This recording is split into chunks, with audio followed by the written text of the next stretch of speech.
अस्सलाम वालेकुम दोस्तों, उम्मीद करता हूँ आप सब लोग खैरियत से होंगे। ये जो स्क्रीन पर आप वीडियो देख रहे हैं, ये इजराइल पर ईरान का हमला है और सुपरसोनिक मिसाइल से हमला किया गया। ये मिसाइल हमला होने के बाद और इन लोगों को भागते हुए देखने के बाद मुझे एक ऑन द बिहाफ ऑफ फलस्तीन के लोगों के बिहाफ पर या यमन के लोगों के बिहाफ पर, लेबनान के लोगों के बिहाफ पर एक शेर पढ़ने की बड़ी चाह हो रही है और मैं आप लोगों को सुनाना चाहता हूँ। उसके बाद मैं आपको बताता हूँ कि जो ताज़ा तरीन सूरत हाल जंग की क्या है। ये स्क्रीन पर आप वीडियो देख रहे हैं ना, ये वही लोग हैं जो गजा में होने वाले जेनोसाइड और नस्ल कुशी को रोजाना सोशल मीडिया पर उसकी हमायत करते थे और उसको बिल्कुल सही करार देते थे। तो शेर वो ये है कि जो हम पे गुजरे थे रंज सारे, जो खुद पे गुजरे तो लोग समझे। जब इन पर खुद पर एक छोटा सा अटैक ईरान की तरफ से किया जा रहा है, अभी ये कोई इतना बड़ा अटैक भी नहीं है, और किस तरह भाग रहे हैं। अब इनको पता चलेगा कि मिसाइल्स जब सोए हुए बच्चे हों तो मिसाइल्स जब गिरते हैं तो किस तरह वो डर कर उठ जाते हैं। और दूध शीरखार बच्चा जब सो रहा हो माँ की गोद में और जब मिसाइल गिरता है, किसी की टांग नहीं है, किसी का हाथ नहीं है, तो अब इनको समझ आएगी कि गजा में या फलस्तीन में या लेबनान में या यमन में ये जो इंटरनेशनल टेररिस्ट कंट्री इजराइल है वो कितने सालों से ये सब कर रहा है। अब इनको अकल ठिकाने आएगी, क्योंकि ये जो ट्रू मिशन अली इब्न अबी तालिब ईरान की तरफ से शुरू किया गया है वो अब रुकने वाला नहीं है। या तो अब ईरान नहीं है या तो अब इजराइल नहीं है। जो हालात सामने बने हुए हैं, मैं आप लोगों को उसकी रिपोर्ट पढ़कर सुनाता हूँ। इस वक्त की जो ताज़ा तरीन सूरत हाल है, और सबसे पहले मैं ये भी बता दूं कि आज जो इतवार है, संडे है, जो ओमान में मुज़ाकरात होने थे न्यूक्लियर टॉक्स को लेकर, अमेरिका और ईरान और ये जो मुज़ाकरात चल रहे थे, तो ईरान की तरफ से भी कह दिया गया कि अब no nuclear talks with America, और ओमान की तरफ से भी कह दिया गया है कि no talks on nuclear programme of Iran with America. कोई अब टॉक नहीं होगी। अब जो है ना, मिसाइल्स की जुबान ही बोली जाएगी। या तो आपके मिसाइल्स हम पर गिरेंगे या हमारे मिसाइल आप पर गिरेंगे। न्यूक्लियर प्रोग्राम हमारा रुकने वाला नहीं है। तो ताज़ा तरीन सूरत हाल ये है कि ईरान के पासदान इनकलाब की तरफ से बहुत से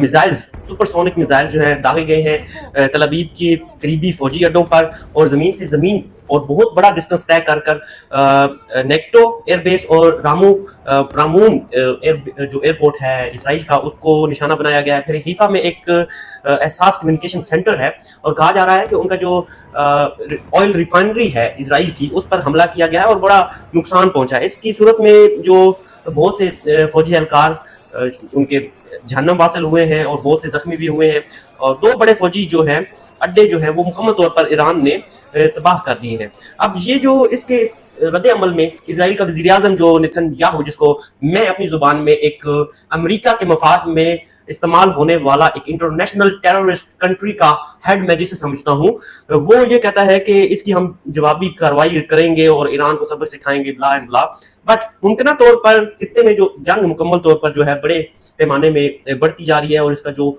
और बढ़ने का जो खदशा है वो सामने आ रहा है। और दूसरी तरफ लेबनानी सरहद पर भी जो हिजबुल्लाह की नकलो हरकत है वो भी रिकॉर्ड की गई है, और एक तरफ यमन ने भी इसराइल पर हमला कर दिया है। ये थी ज़मीनी सूरत हाल, जो भी ओवरऑल सिचुएशन चल रही है। ईरान भी अटैक कर रहा है और इधर से इसराइल भी जो है वो कई उनके ऑयल रिजर्व्स पर, ईरान के ऑयल रिजर्व पर अटैक करके उनको नुकसान पहुंचा रहा है। सफारती महाज पर सऊदी अरेबिया ने भी ये बयान दिया है कि इस वक्त तमाम तर मुस्लिम ममालिक जो हैं वो ईरान के साथ खड़े हैं, और सबसे बड़ी सपोर्ट इस वक्त ईरान को जो मुहैया है वो पाकिस्तान, अपने ब्रादर मुल्क पाकिस्तान से मुहैया हो रही है। और साथ ही रूस और चीन जो है वो डट कर खड़े हैं कि हम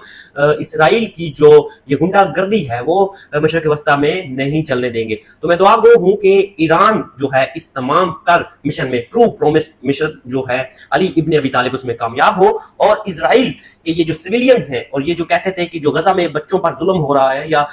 तमाम तर चीजें जो इसराइल यमन, लेबनान, गजा, फलस्तीन में कर रहा है वो सब कुछ ठीक कर रहा है, तो अब उनको जब उनके सर पर मिसाइल गिरे हैं और सोए हुए बच्चे उनके जब तड़प कर उठे हैं, तो शायद उनकी अकल ठिकाने आ चुकी होगी और वो ये सोचने पर मजबूर हो जाएंगे कि ये जो इंटरनेशनल टेररिस्ट कंट्री का जो हेड है नेतन्याहू, इसका मकसद कोई अपने सिविलियंस का तहफ़्फ़ुज़ करने का एजेंडा नहीं है, बस वो अमेरिका के मफाद पर अपनी एक एग्रेशन दिखा रहा है और अपने आप को ग्रेटर इसराइल का नुमाइंदा जाहिर कर कर दुनिया में एक अनस्टेबिलिटी लाने की कोशिश कर रहा है। तो मेरी दुआ ये है कि तमाम उम्मत मुसलमान भी जो है ईरान की कामयाबी के लिए दुआ करें, और तमाम उम्मत मुसलमान के लीडर जो हैं यकजा होकर ईरान का साथ दें, ताकि इसराइल का जो सर है वो इस दुनिया के धड़ से अलग कर दिया जाए, सफाई हस्ती से उनको मिटा दिया जाए। मिलते हैं नेक्स्ट वीडियो में। शुक्रिया, खुदा हाफिज।